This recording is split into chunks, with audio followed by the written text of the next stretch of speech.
What's boba tea and why is it so expensive?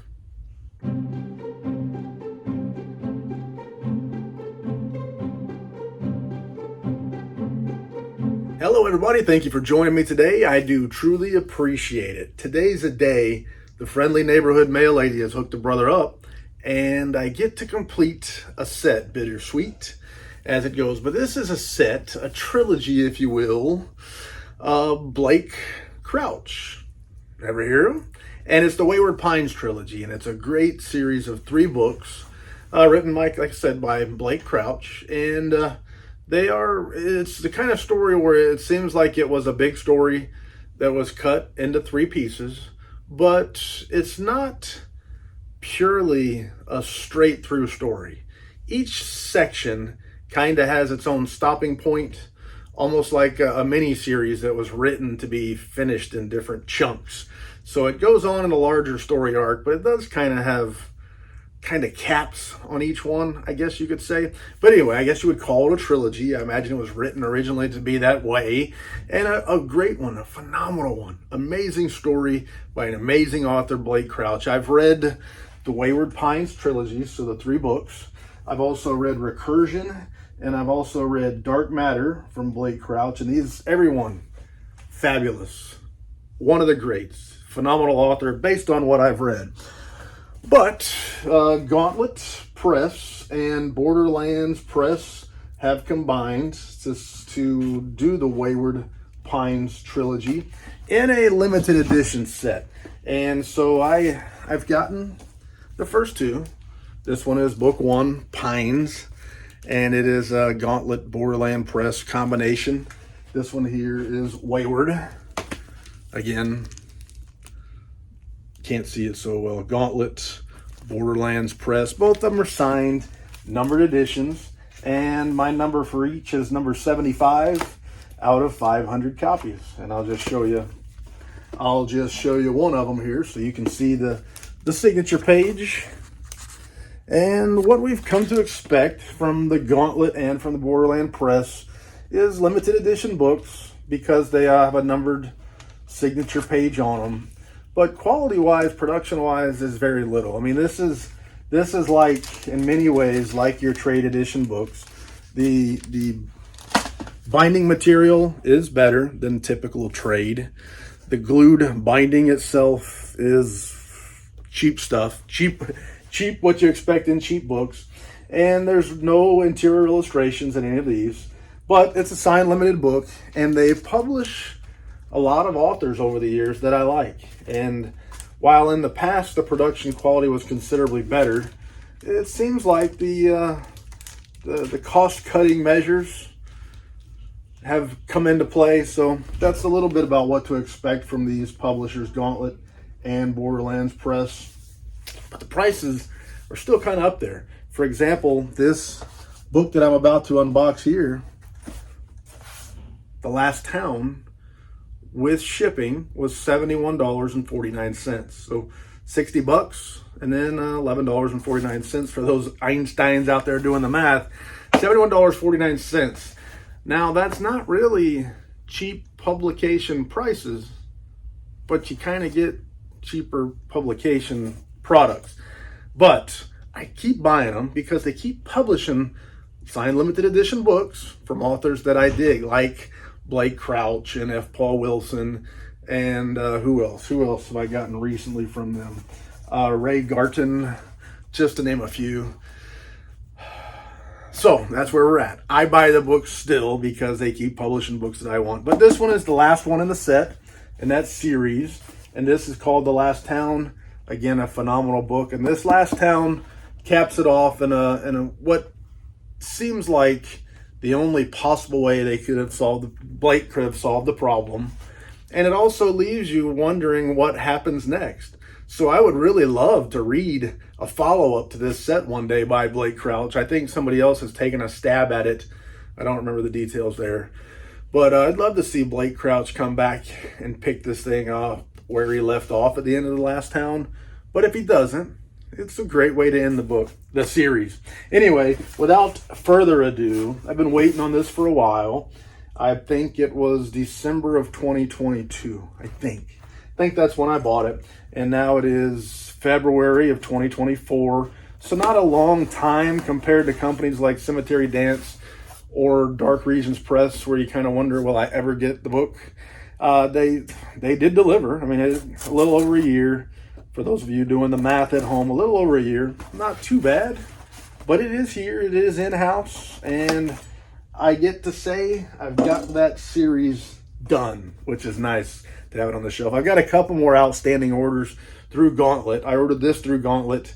I've got also Double Dose, the second book in the duology from F. Paul Wilson. And then I've also got over here Quick Fixes, which is was originally published in a soft cover collection of Repairman Jack short stories.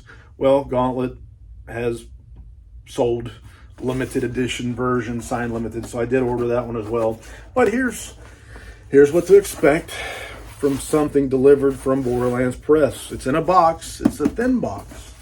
It doesn't leave a lot of room for abuse, but it is boxed. The book itself is wrapped in a bubble wrap, and it's got paper wrapped around it, so I can't complain too badly. As long as it doesn't take a lot of abuse, we should be good to go. But I did pay $11.49 for shipping for this book, and it was media rate, and the retail postage was $4.87, and this was how it was packaged, so you be the judge. Anyway, let's get this thing out and let's take a look and see what else there is. One of the things that I noticed from these books is looking at the only artwork in the book, and that's the dust jacket and the signature page. It's like something that you just might pull off of the internet, clip art, stock art. I don't know what you might call it, but it's not what I would call art. It seems like just random pictures, maybe something somebody went on the internet and made a picture of. And well, look here, there is my limited edition version of The Last Town.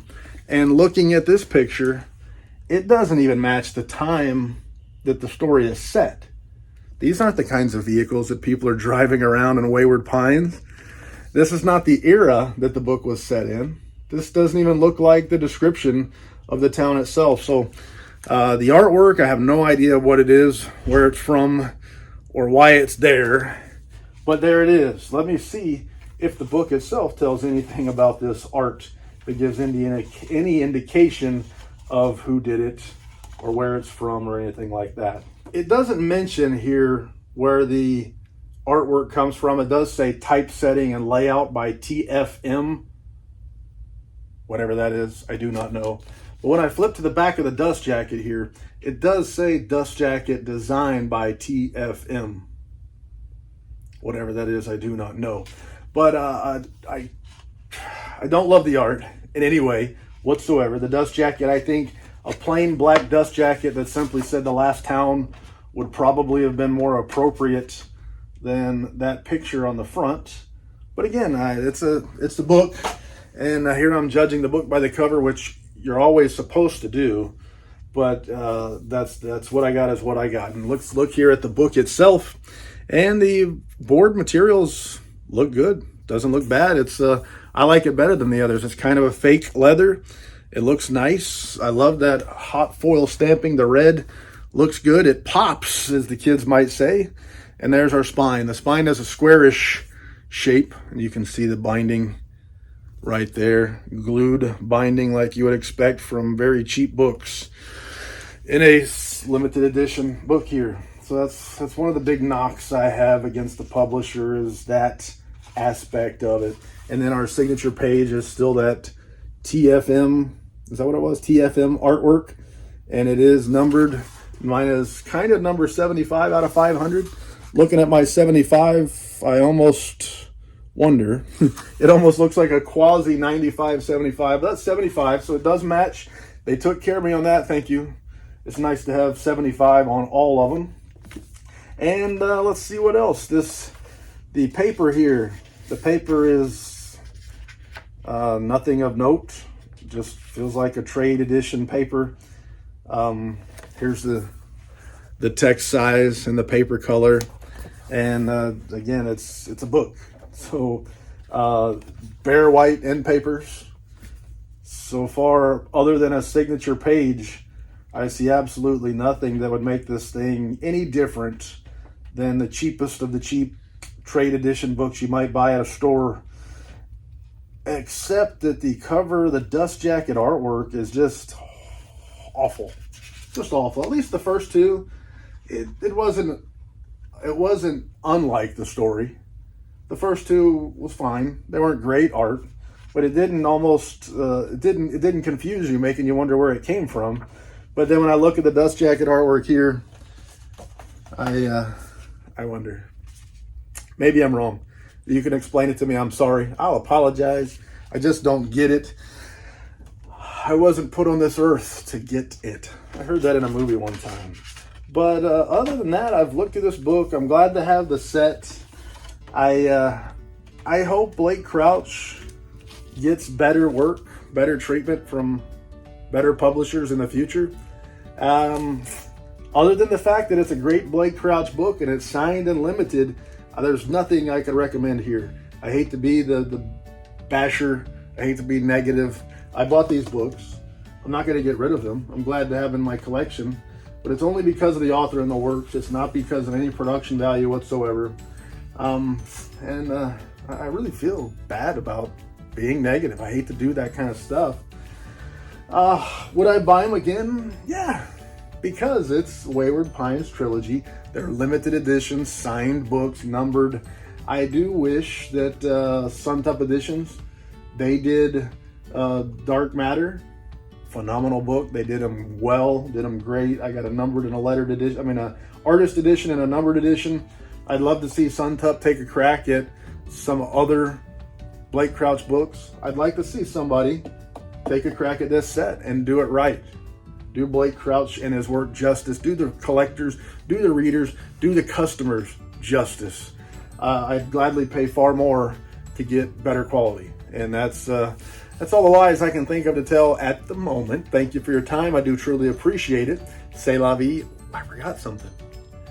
I got a message today from a guy named Mark Mastal. Ever heard of him? He's an author. He's an artist, and he was saying that his edition wasn't numbered at all. So mine has a what looks like a 75 on it, like it ought to. But he says his doesn't have a number at all. I recommended that he contact Gauntlet, contact Borderlands, see if they would take good care of him. I'm interested to see how that turns out. Ask him, I guess so. You can look him up on the Facebook or whatever, Mark Mastal. See how his story turned out, perhaps. Anyway, I can think of no more lies to tell, and I do appreciate it. Come back and see me whenever you take a notion. C'est la vie, baby. Doo-doo.